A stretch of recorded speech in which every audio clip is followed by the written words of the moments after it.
We're on to our first round of Nepal. It is, of course, Sanctum. We're looking at the lineups already. AT, they want mobility. HSL, they want to entrench. Which is name of the game here. Do Angry Titans have a chance to get onto that backline before HSL try and rip their team apart? Angry Titans, Kevster will be switching over to that Zarya. So it's come back after all this time. The fabled 3-3 HSL Esports, they're not switching though, but they are moving up. Take a little bit more priority positioning on the point. Angry Titans, they're going to make that switch to Moira, make sure they get that past that shield with the overwhelming sustain that she brings. Sting did a bit of a John Travolta there, holding the coat. Not sure where to look because there was no team there for him to attack. Fires out the hook, but there's a monkey running at you with a bubble already on him. Urki's going to get on the point to try and apply some pressure, stop an early cap coming in for HSL as that territory has been taken. But Ding is taking a long dive off the map, courtesy of Fat. AT are going to walk onto the point and try and displace Henningsen. Super easy for Angry Titans now because the Roadhog is super important to stopping the dive, but Zapre already finding a big pick, but Fat once again! Again! Another boop down the pit. They lose out on your healing, but that's not what Fat's doing. Fisher with the 2K, coming in with that Dragon Strike, keeping this fight in the air and not letting it be decisive either way. That isn't until HSL Esports get the wall and start entrapping the rest of AT in this enclosed area, and they will get that first cap. You know, Fisher superfan Wallace has got to be happy about that one because this guy consistently puts the team on his back. We've seen it before, and we'll see it again here. It's like when a fight doesn't go as well as Fisher's like, ooh, I got to get the juice going. HSL Esports, Chow, very close to Blizzard now, really good ultimate, and obviously the point wasn't flicked there, so HSL will be bumping it up. Zapre already takes the Iron Fox. A lot of that sustain is gone, and you absolutely need it. He hasn't got the jump! Ding! It's so simple. Super Pluke had no hope there. Yes, there was a reset coming in for AT, so it's not the most impactful thing. It's a lot of ult charge, you though. still got a feel for the lad being dragged down there. You absolutely do, because you know it's happened in your games before. It's the worst feeling because it's quite a long drop before you actually go back to respawns. Like you get to really ponder on your own mistakes. Now Angry Titan's taking the long rotation around, trying to get control of these pillars so Zapre can't keep using these perfect sightlines to his advantage, right? Misses the shot on Kevster, won't miss the second. He dinks him in the head, but Urki's taking Ding for a ride, knocks him probably off the map with that Rocket Flare whip. Backline dive coming in from Super Pluke, needs to get onto Chow, but there's the Blizzard coming out. I don't think Fat will be able to get away from that one. He's dipping down too low, he's frozen, but the Icicle will descend around the corner into safety. Chow will go ahead and find Super Pluke. You see the attempt to boot Henningsen, and he's gone straight off again with the second one. It's Urki again, but Fisher with the 2K will take out A-Fox and miss the Kevster who are hiding out. But it's still going to be the flip round coming in. Urki and Fat finding Chow and Zapre. The environmentals have come in so big for AT on this map. Yeah, probably the most strong hero at the moment is just the hole on the right-hand side here. Ding will fight back. Taking down Fat here, so no more of those boops. Chow had to use the Ice Bolt there to stop the momentum, taking him off the map. So he has to do that early. Graviton Surge, fortified for Henningsen to move, and there's the Dragon Strike to clear the spot. Stop the aggression coming off the back of the grab. Self-destruct over the top now, forces the rest of them to hide. It will only take the Supercharger. Beat still came out from Fat, so he's being proactive to make sure his team doesn't go down. As Zapre's Doomfist will jump onto the point to try and contest and get the flip. They must have thought they were going to be able to win that final fight. AT have other ideas as they're taking the fight back into them. HSL will stabilize, but they do not have control of this point blank. Fat still in the high ground here, doing a lot of work. Zapre not able to take down anyone yet. Does have the Meteor Strike, but I don't think he'll use it. The Coalescence just washing down, hosing down Ding as Meteor Strike will come. He's on the hunt for Fat. Will Rocket Punch through the point, unable to find him. There's too many members of AT for him to get away from that one. They hit the 50% mark.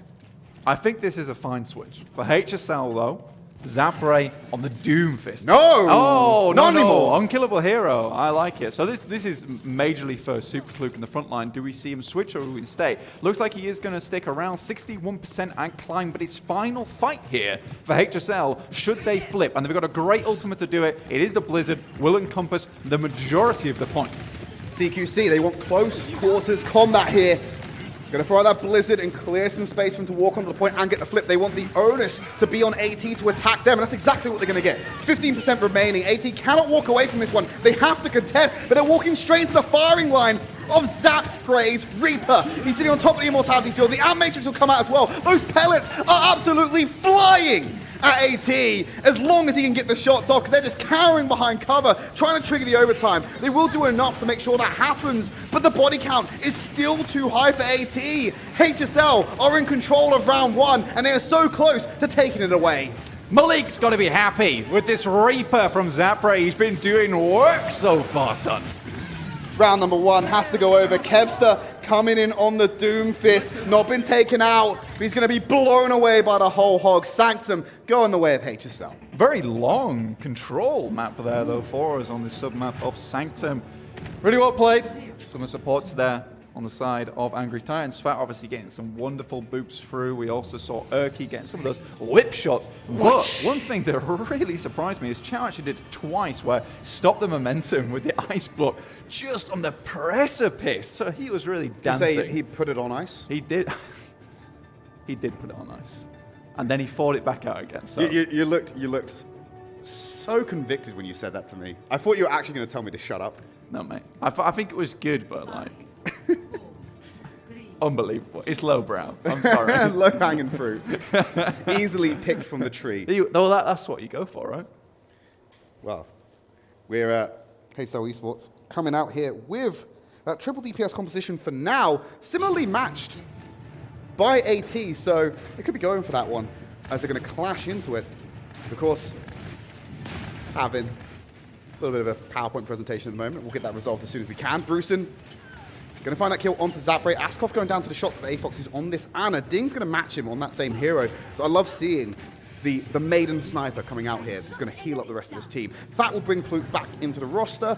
By virtue of having that resurrection, they will get that first cap, though. So huge amounts of DPS coming out from either team here. I agreed with the switch on the Tracer from Zander, but he will go over to the Widow now to try and duel out versus Erky in the skies. Brusen obviously is staying on the Sombra, was a little bit quiet during Sanctum, but hoping to create a little bit more pressure here on Village Tridd. He's a concussive blast to get away. He'd rather be a air-to-surface missile right now. He doesn't want to take the aerial duel, so he's going to be looking to provide that support on the ground. He needs to be very conscious of where Chow is, because if he gets a hack off, he's going to take him out. Henningsen knows exactly how that feels, as Brusen will find him out. Kevster being the one to remove Fisher from the sky. Ding's gone down. That will get the res. All right. But they've already lost a lot of members here. Askov brings Fisher back into the fight. Chow's about to get that EMP online, though. Brusen already has it. What a shot from Zander. Bam! The grapple into Fat. Just going to remove him. Erky, nano boosted. He's playing that classic ground Farah, just going to try and claim back the point. And they're going to do that, Blank. There's not even 10% on the board for HSL Esports. AT already get the flip back. There's going to be a pretty easy flip, though, for HSL, though, right, Tridd? They're coming in with the Sombra EMP, which they will use now, but immediately taken down by Erky. Not one hundo on that, friendo. Fisher will find 2 kills. Henningsen comes in afterwards. Not a lot of resources burnt when that happened as well. So the EMP, yeah, sure, HSL win the fight. I don't think the EMP had a lot to do with it. No, I think it grounded a lot of targets, made them a little bit easier for Fisher to hit with the Farah.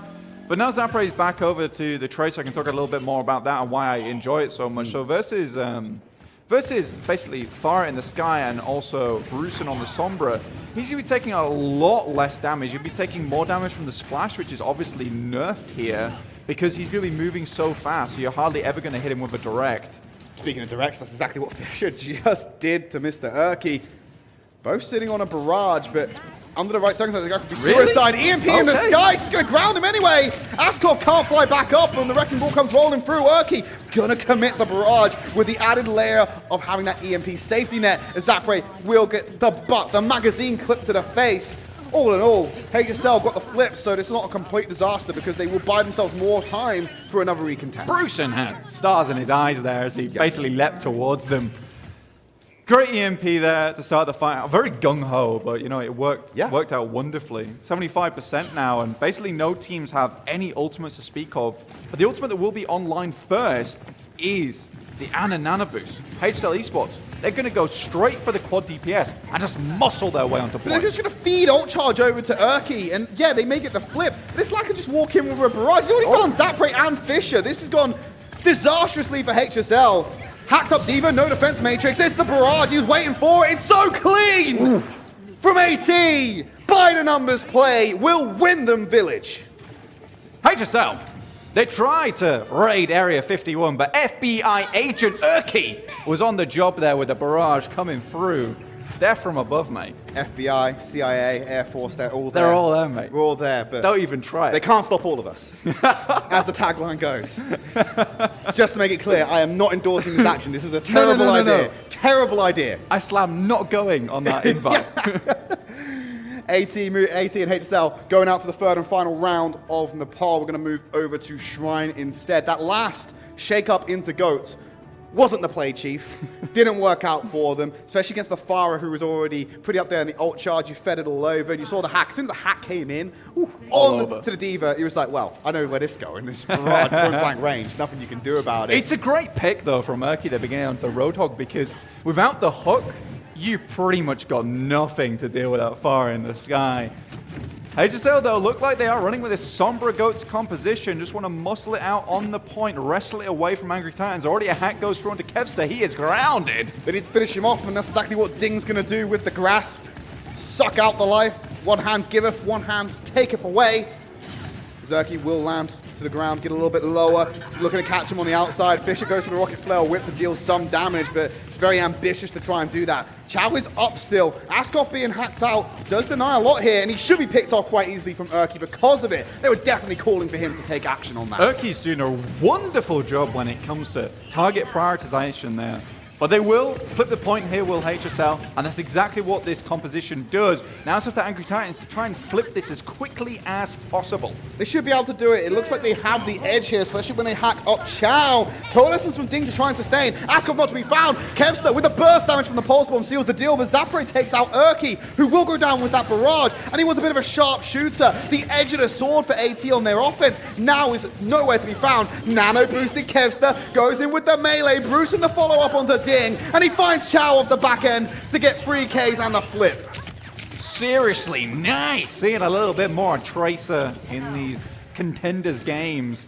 Angry Titans pretty much got every ultimate under the sun about to be online here other than the Nano Boost. HSL don't have too much, but they do have the all-important EMP, but I imagine what they want to do here is just try and force out the EMP early from Angry Titans and rotate their own EMP in and try and build some ultimates that way. Just basically get that ultimate economy going. Yeah. I love that buzzword, dude. Ultimate economy. Well, that's very economic. One of the most economic ults in the game. The EMP should be the one and done. HSL have different ideas as they fight back. They tag out Bruce.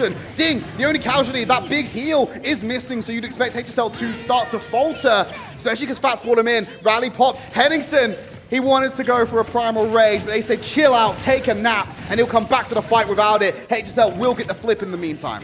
That was really important. They did get the flip there because they invested a lot there, Tridd, to make sure that went through. As soon as they got the pick-off, barrage now available. They're just so good at calling for this. The second the hack is found onto Chow, you have Urki swoop in like a madman with the barrage and try and make something happen. Ding and Super Pluke trading off the kills. Ding again onto Pluke. It doesn't matter what hero you put him on, this guy's going to frag as a support. Ding, dude, this guy is good. Drops the Coalescence and then both hands take off away, and that's exactly what he does to Angry Titans there. Super Blue making the switch over to the Reinhardt, so it looks like they are mirroring the Sombra 3-3, but currently, let's take a look at the bank of ultimates here. HSL in a much better position. Angry Titans will be facing an uphill battle. If they want to take this one back, it's all down to this Nano Boost and how much value Super Blue can get here versus the Monkey. And it's in hacked up. Bank and Nepal interest rates going up right now. You got them, you're going to keep earning more of them. A-Fox about to pump in a stimulus package in the form of the Nano Boost. Over to Super Blue, brings him into the fight. He walks forward with the swing, denied, sent back by Fisher. He will get to capture the point, but now a hacked up Reinhardt still swings and catches Kermit the Frog in the air. Is he going to have that the self-destruct blow up the point? There's that now, Primal Rage coming in. EMP layered on top. You've got AT off to the side. Bruson's about to drop one of his own. This is final fight for HSL, and they're hacked up. The Bio Grenade hit Henningsen, denied all the healing, and the damage from the Sleep Dart was enough. There's the hack on the Chow as well. AT have to walk onto this point. The kill feed's looking awfully green, and they will get the flip at 99%. It's the 5 HP big one from the Sleep that takes down Henningsen. The flip is crucial here, Tridd. And now they have to make sure they hold on to enough ultimate. Zapre's nowhere near towards that EMP, so we will make the switch over to Zarya here. Asgoff and Ding got a lot of damage coming through. But Ding just he gets denied so easily by Aafox with the anti-nade, right? So he's putting a lot of stock into this Coalescence. Erky is waiting on the high ground, can cancel that Coalescence with the Brigitte bash. Erky was bashed himself off that high ground. They didn't want him anywhere to be found. Final fight. This surely has to be it. As Pollitt walks forward with a hammer, gets himself the shatter, stunned up. There's the nano boost to keep him topped up. He can't find an opportunity to drop it down. The sound barrier's there. He might want to wait for it to expire. Oh! The shield and the barrier. Double lock protection coming in to stop that from landing onto HSL. And Pollitt's been isolated, calling in the reinforcements. The Bionade, Henningson's hacked up. He has to get that barrier to stay alive. Graviton Surge on top of the rally as the rest of HSL are clinging for life. They want to get onto the point. They have to keep contesting because it's 99% for AT as well. Henningson has to get this shatter online quickly. It's the last barrier. Right, in comes the EMP Tridd. I think it's done. It's so big from Bruceson. It should be enough to walk away with the first map. Zapray's hacked up, but he's still dealing damage. Bruceson will finally deal with him. HSL have faltering. They're falling apart. AT have hacked and dismantled them. They will walk away. Shrine is the map they do it. Nepal going over to AT to kick off the series. The fight was on a timer, Tridd, and that timer was as soon as Bruceson got the EMP online, he was about to flick it in an instant, and that's the light switches all going off on HSL there. Wonderfully played to this team. I'm really happy to see it. Without the lights on, AT just tripping over boxes everywhere. No, not AT, sorry. It's going to be HSL bumbling around, just hitting into boxes, stumbling. Yeah. Unable to get anything done there. We're going to go to a quick break. When we come back, we're going to bring in map number 2.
Apologies for that slightly extended delay. One of the teams just needed a little bit of extra time because there were some technical difficulties on their end. Happy to announce that I genuinely believe, to the best of my knowledge, that they have been resolved.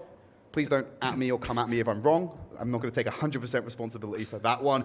AT versus HSL going to continue once we go on to map number 2. I was blind, but now I can see, guys. Got my glasses back on. I know what's going down. I bet you people didn't even notice the glasses thing. And they're like, oh yeah, Blank wasn't wearing glasses for the first part. That's really weird. I really did notice. It's actually quite hard to see. I'm not going to lie. But that was a really intense first round that we had there on Nepal. Really, really cool match. I thought this was going to be a close one, just because both these teams have done really, really well. And I think although HSL have been very consistent, they've been less of a middling pack. I think they're more towards like the top 4, the top 3. But AT have just been on a massive tear. They've started to rebuild this roster again, right? Bringing Brucen in, and he's doing absolute work, dude. Brucen has been a bit of a highlight, but I do want to highlight the relationship there that was coming in. It was obviously the hacks coming in from Brucen and Erky finding the shots as well, constantly shutting down Chow and denying that big obstacle that comes in when you're trying to get the barrage off, because they're relying so heavily on the Faro in map number 1. Yeah, and that's the really cool thing, right, is that when we saw Brucen came in, and he had these individual pop-off moments. Then the next week we saw him be a little bit better, right? And they were really doing well. And then this week, now we're starting to see this coordination between players like Erky, like Brucen. And this is where I think AT are going to start really just racking up the engines, just really just revving it as they move into the later quarter of Contenders Europe. Staying angry all the way, because as long as they get at least 6th place, they have the playoff opportunity and they can just run it all the way up to that final position and potentially defend their Season 1 title, which, that's the way things currently look, they might not get the opportunity to do so because, like I said, they're sitting in the standings currently in that 5th place. Not the worst result, but we expect more from an AT roster. But we understand the circumstances and the reasons why they find themselves in their current predicament. Yeah, because not only the team was pulled apart, the coaching staff were also pulled apart, as we saw Opti go over to NA. Obviously, he was already in NA, but you know he's just moved now back with there. an NA team. He's with an NA team now, and I think that they've built it back up again. Obviously, you got Ilka now on the team from Atlanta Academy. And I think they've done really, really well, all things considered, to get to this point. This is one thing we didn't talk about here. Ilka is someone who is very familiar with Chow. Yeah. He was obviously a part of the coaching staff of Windstrike at some point in certain capacities. So it was really, he might have an insight into what Chow needs to be done. It might actually explain beyond... why he's on the team. Not necessarily why he's on the team, but it might also explain maybe why there is a lot of focus beyond just a natural Pharah D.Va interaction, why a lot of focus is being put on to Chow. Maybe Ilka knows something. If Chow's shut down and Chow's having a bad time, maybe he knows that could affect the overall mental of the team. Yeah, and that's where you really... I might actually even agree with you here. Oh, I might even do that. You might stretch yourself? I might even... Thank you, sir. Please, can I have some more appreciation? I'm on my knees here. Thank you, Blank, for giving me some acknowledgement. Here is your second bowl of acknowledgement, mate. But yeah, that's a very interesting point. And what we have seen from AT, right, is a very consistent Chow, whereas a lot of the efforts are put more onto Kevster and Brucen, right? Yeah. So that's a really, really interesting point, and definitely something that we can explore as these games go on and see how that really breaks down. Yeah, we're obviously going to be moving on to Temple of Anubis, which is our second map, the Assault archetype, because as you remember, this season we switched around Hybrid and Assault to bring it in line with Overwatch League. We want to make sure that there is as little draws and then an end of the game, right? We want to make sure we get those draws out early and then we end on a win, right? Also correct, but the point I was going for is we want to emulate Overwatch League as much as possible. We do. We absolutely do. Ultimately, that's the end game. Well, we described it as going through the pearly gates earlier. So that implies some form of death, which has definitely got a negative reception. But but you've also, I look at it more of not less of that part, more of the ascension. Yes, that's exactly what I was going for. Yes, so yes, thank you, Tridd. Temple of Anubis next. Obviously, as I was talking earlier, but towards the beginning of the broadcast, great map type for snipers, really long sightlines. Players like Kevster and Zapre here, we're most likely going to see. Obviously, Kevster coming back from NA, he's such an amazing Widow. I really like this guy in Widow. I don't think we've seen enough. And that's even another point we can bring up, is that we've got so many good Widows in EU right now. We've got Asking, we've got Monk Martyr. Who's a support? Who's support, by the way, in the immortal words of hexagrams. It's really great to see. I think we've got a wonderful lineup so far in Contenders Europe. Angry Titans going to be starting out the defense here, and HSL will be bringing the fire to them from the dropship. Need to get themselves out on the offense, but let's be having a look at what's going to be rolled out, Blank, because AT going to be on the defense first, and it's looking fairly part and parcel right now. We're seeing familiar things come in. We've got Avatar coming in. Nice. Oink and yoink. All that stuff like that you that. expect to see coming in. Kevster jumping onto that Widowmaker. Get on the high ground to the left or center left right there. Linger around that area. Have this long sight line to just bully HSL as they try and walk through the door. It's a good point as well, because obviously what we saw from Asking in last game, if you're here with us, lads, is we saw him just on the high ground, completely uncontested. And the reason for that is because he had a composition that's like this, which has huge amounts of pressure on the chokes. As HSL will try and walk in, they'll barely have enough time to try and contest Kevster on the high ground. So it'll be down to Zapray and Fisher here. Fisher obviously to locate him with the Sonic Arrow, and Zapray to take that all-important shot. What is it with supports in Europe this season, Blank, where we now see AFOX going over to the Junkrat as well, another DPS You've got to be hero. flexible, man. Absolutely. Flex support goes beyond just the role of support, apparently. Going to set themselves up on the usual basis. Bruceson with the hook, nicely done. Will bring Henningsen in. He's limping away, but he's still alive. It's good. Great angle from Kevster, though. He's out of the angle of Zapray at the moment, so really well played. And he's going in for another one. He's cheated. He's got the wall hack. Infrasight oh, so no! early by AFOX. From the side, he's found Askoff and Fisher. And will take down the Immortality Field as well. AFOX again onto Ding. The 3K, and now HSL are in full retreat. He goes up high, he wants the volley, but of course the arc of that shield will protect the team so they can bunker down on their way back to the spawn room. That's exactly what I want to do. Bunker down. This is the explosive nature of AFOX so far. And those kills pretty much netted him the Riptide, which can be extremely good. And let's look at HSL Esports. That Immortality Field is going to be great to deny that, but if he can get his way around it, it means that there is absolutely no way to res the Riptide, which is the primary way of making sure a Riptide doesn't do the damage that it's looking for versus a team like this. He's going to plant it straight out, and he's going to immediately remove Ding. Kevster then finds Henningsen as well. The Immortality Field, there was no chance for AFOX to react. It came up too late. You just see the lampshade there in the corner. The Amp Matrix as well gave HSL the confidence to try and push through because they knew the AT wouldn't contest it with the shield and they'd play around cover. Chow just feeding himself in there to be removed from the map faster, but they're going for the stagger instead. The ice block and the right click should do the trick. Good decision, actually, from Fat there. It's a small thing, but he decides to res Bruceson rather than AFOX, knowing that AFOX is going to make the switch over the Sombra, obviously getting that 50% extra speed buff from the invisibility. He'll get back to the point ASAP anyway. AFOX again, flexing onto another hero that is not a support.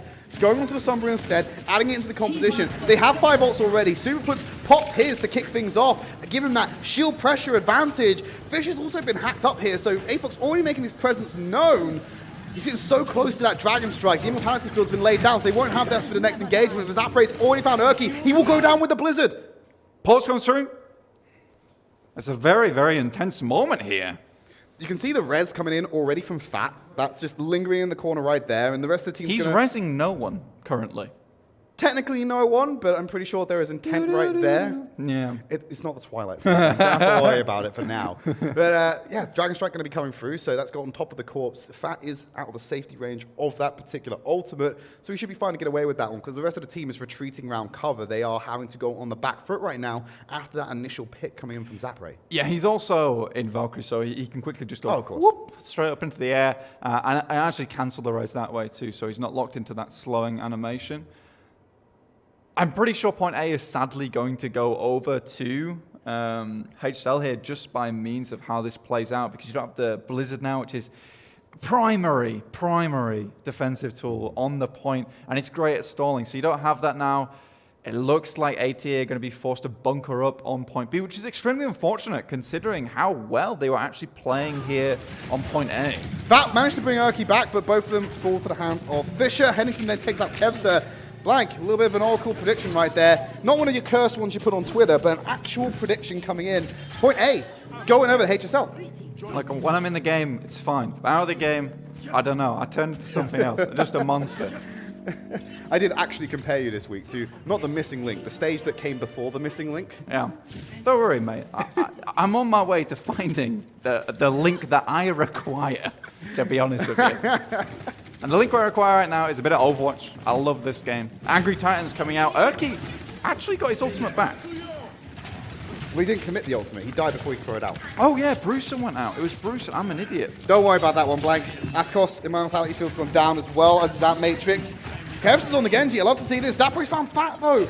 They are outside the spawn room, so it's not a total loss, but they are going to be missing out on some healing for the time being. And a damage boost as well, which is exactly what Henderson's going to get by virtue of his supercharger. Beautiful shot by Zapray, finds A-Fox. Dominant by HSL. They need to walk on the point, clear off AT, and they're going to fight him as they rush out the spawn room. Oh, the mental, it's cracking here versus HSL, and they will just completely give up point B as it goes over to HSL early on. Askov came in like massively handy there because they're realizing that Kevster, you know what, he's getting a lot of decent picks, a lot of decent plinks with this sniper rifle, with the Widowmaker itself.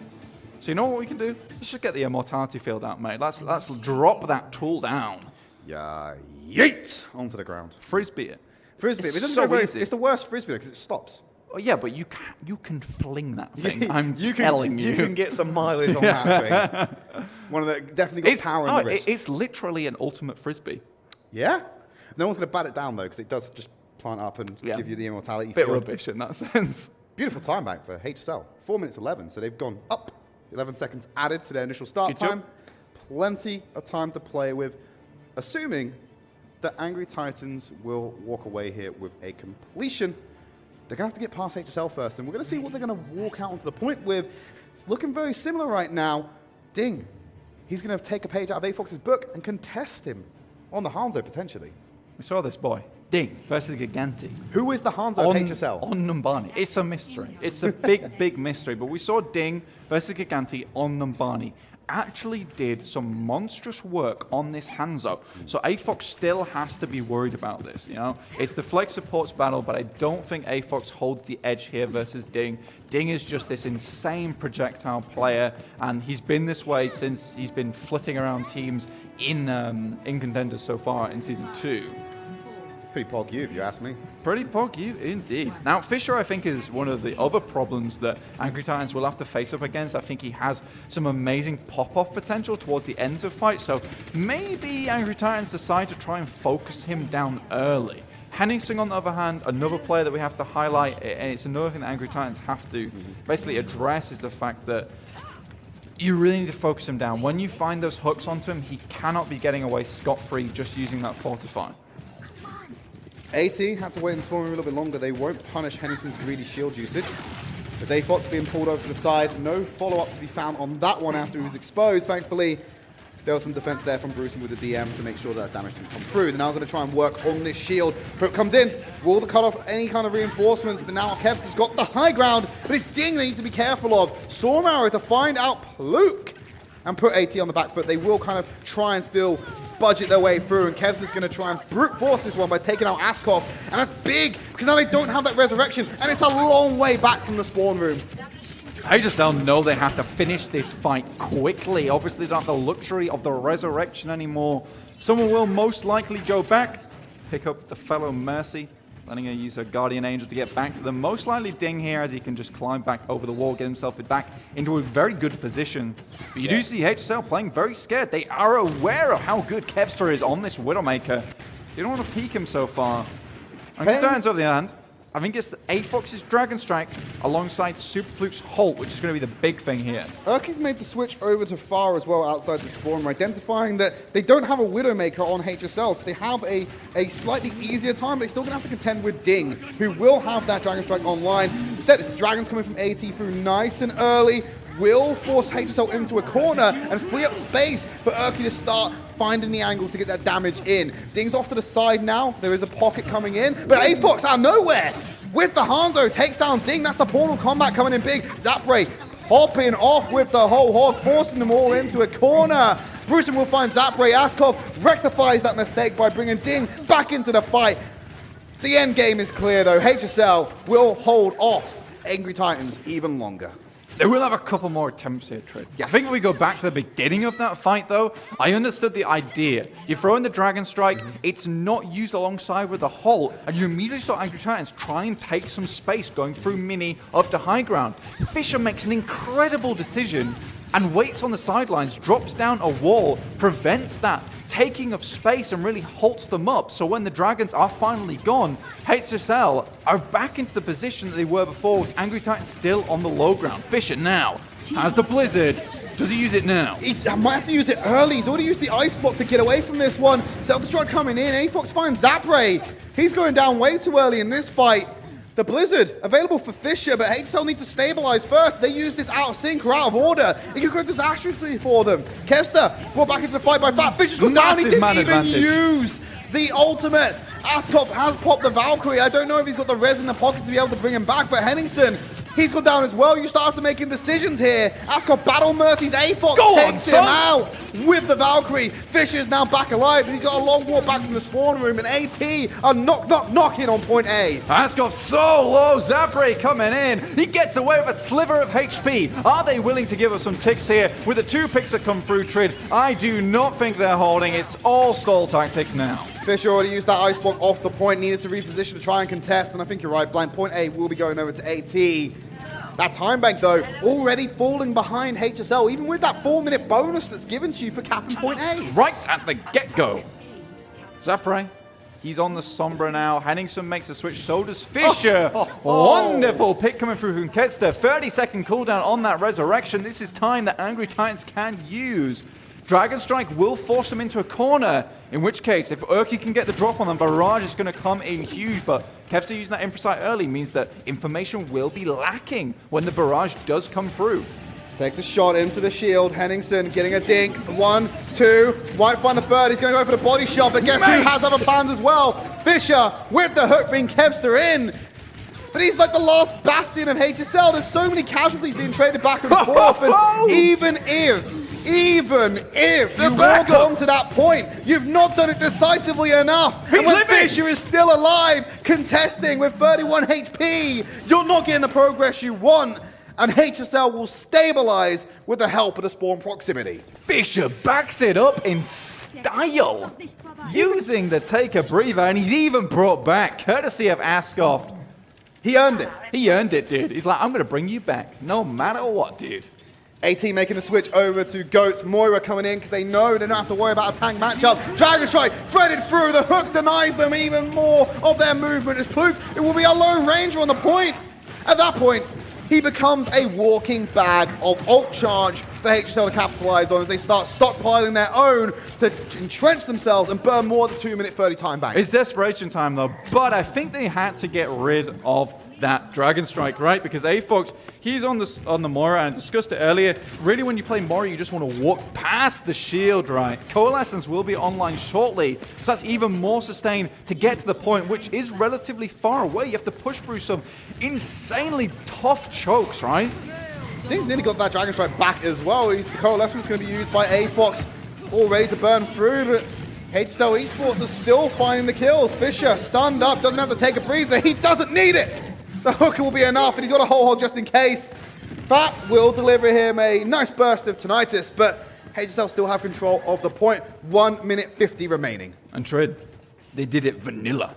Nothing used. My favorite flavor. I tell a lie, it's not. But my favorite flavor of ultimate usage, yes, maybe. There we go. But Angry Titans, now they're switching Superblock over to Winston, knowing he has to get to that point quicker. And his team will follow up with the speed boost afterwards, but he needs to create space for his team to walk in. Bruceson has that Diva Bomb, deadly to the 2 birds in the sky. Let's see what Angry Titans can do here. 2 birds, 1 bomb. 2 birds, 1 Just bomb. Take him out of the sky. Ding's dealt with Super Pluke, so you're missing a tank in the crucial 3-3 composition. Bruson's still sitting on the self-destruct, but he doesn't want to use it out of turn, especially because Kevster is moving towards the Graviton Surge as well. And what else are we moving towards, Tridd? We are moving towards last fight. It's last chance saloon for HSL and Angry Titans here, and HSL looking to close it out nice and easy. How is Pluke going to get this ult online in this next fight? He's going to really struggle even at 19%. There's not a nano boost this time to amplify his damage, so he might struggle to get online. You are going to be relying on other ultimates. Oh, wait, Kevster goes down to 91%! That's one of your crucial plays. They have to retreat now, Blank. Any more staggers, any more casualties, but the team is split. They're trying to go for a full retreat. Urki has the bash on his way out. Zapray's found Super Pluke again, and Fat's caught off guard. This is terrible for AT. HSL have punished accordingly. It's disastrous. HSL, they've got so many ultimates online, and Ding using the Dragon Strike at the very beginning of that engagement now almost has it back online. But Angry Titans, this is the moment that they have been waiting for. 5 ultimates about to come online, but Ding, he's pulling back on the bow. He's done enough to get his Storm Arrow. They're going to walk down that walkway. They're going to do it for a pair of dragons coming right at them. The water block them off. They send the dragon down the right-hand side. They will get a touch, and Hennessy goes down to the bomb, but they're going to have to fight through the Blizzard of Chow. There's no shield. A-Fox puts the hands together. Coalescence comes through. He's going to walk forward there. Fast found 2! Kev's through with another one as well. This is AT bottling up their rage and letting it all out on HSL. The beat will push them over the line. Now it is all about maintaining control. Zapray coming back on that Reaper we saw on Nepal there. No more ultimates for Angry Titans. No more chances. But can they touch the point? HSL have to get on. Keep up the pressure. Keep up the tempo. Get him off the point. The Wrecking Ball will come in. Kev's just found 2. Fisher going over to the Bastion. They want to throw everything at them as they run to the point. Chow cannot get a look in on this one. At the last hurdle, AT will complete. But doing it in overtime means they are going to have to fight to deny the draw. This is going to be one difficult hold for AT. 4 minutes 11, more time than you would normally start with in a normal match of Overwatch, just to take a third of point A. A third of the time, this is a tall order for AT. Just a slice of the pie, mate. I'm looking towards this blank and I'm saying, hey, this is going to be a tied series at the half. I respect AT. I respect the grind. I respect the anger. I respect the play. The hustle, dude. Yeah, you put respect on the name, right? But 4 minutes 11, even the greats of all time struggle to do this. I'm not sure it's happening, Tridd. Angry Titans could pull something miraculous out of the books, but HSL, they've got all the time in the world. 4 minutes 11. It's a ridiculous time bank to be attacking for just 33% here versus Angry Titans. A-Fox will remain on this Junkrat, however. He wants to create Perisher like he did before. He did pick up that 3K, let's remember, which was pretty pog you. I mean, you got to think about what's an option here for AT. You're already going for a finite choke. The Maywall just makes it even more finite. Whether you like it or not, Defense Matrix is a finite resource, and you will just be peppered with those grenades. They are putting the choke in chokehold here. Yes. That is exactly what Angry Titans are looking for. HSL, they've got to squeeze their way past and onto point A. There's Chow on the Diva. We expected it to come in on this one. Like I said, it's to deny some of that pressure. Fish is trapped up, and the team has to set up here to keep him alive. Sonic Arrow reveals the information how AT are going to set up on this platform. Need to find a way in here. Askov has got the Baptiste again, but no. It's Erky being hooked in. That might have been enough for AT to just seal the deal. They have to get a return kill right now. The sign! The big play! It stops the hook! It's in the way! Angry Titans! Erky goes over the Tracer, but it's a 5v6 now, Tridd. How do they come back from this? There's no mercy on the roster for HSL. They can't get the hook in to bring them back. They don't need it. They're going to walk in. That couldn't even go for the res. A-Fox there with the Junkrat trying to run away from the Orisa.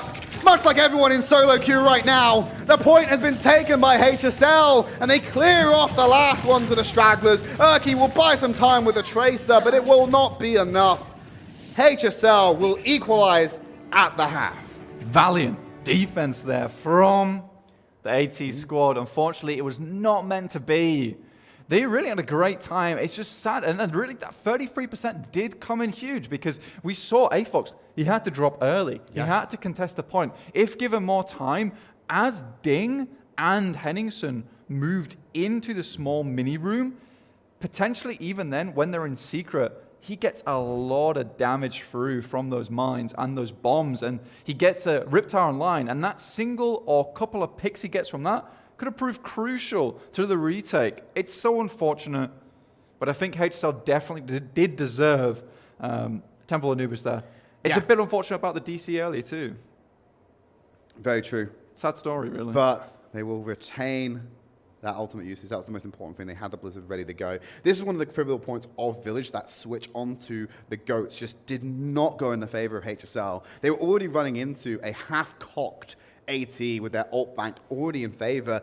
They were just asking for that set piece to happen and give away Village. That they were. And we saw a similar thing from AT, though. They pulled out the 3-3, and it just did not work. I think at the moment, these players are just so damn good at emulating a Clockwork Vendetta-esque composition so far, which denies so much space. I know maps like these where, yeah, there's massive sightlines, there's massive opportunity to play Widow. It's lovely seeing these players being able to switch onto these high skill cap heroes and just really seeing them pop off. Players like Ding, How they play nail like that Kevster. shot? Yeah, it's just incredible to watch. That's just for a frame behind a pillar. Ding was also jumping at the same time. Fantastic play here. Putting on display, the supports are playing DPS, and they're able to keep up and play with predominantly DPS players. You can see the stall coming out here for HSL to try and deny that additional attempt from AT, but they just could not get it in. No, it's very unfortunate at the end, but we are tied up here. Yes. This is a close match. It really could go either way, but at the beginning, Temple of Anubis, it looked very AT-centric, right? And then towards the end, HSL, so it feels like it's a very much a back and forth for the moment, the waves going either way. But we will catch you in map 3 as we go to a very quick break.